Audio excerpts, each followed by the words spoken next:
আসসালামু আলাইকুম। আশা করি সকলে ভালো আছেন। প্রিয় নবী হজরত মুহাম্মদ সাল্লাল্লাহু আলাইহি ওয়াসাল্লাম বলেন, তোমাদের মধ্যে কোনো ব্যক্তি ততক্ষণ পর্যন্ত মুমিন হতে পারবে না, যতক্ষণ পর্যন্ত সে তার ভাইয়ের জন্য সেই জিনিসই পছন্দ করে, যা সে নিজের জন্য পছন্দ করে। অর্থাৎ এই হাদিস থেকে আমরা বুঝতে পারলাম যে ঈমান শুধু নামাজ রোজার মধ্যেই সীমাবদ্ধ নয়।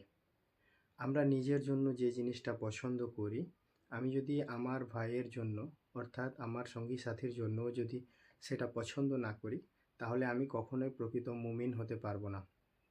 আমরা জীবনে কি চাই? আমরা চাই জীবনের সফলতা, আনন্দ, নিরাপত্তা, সুখ।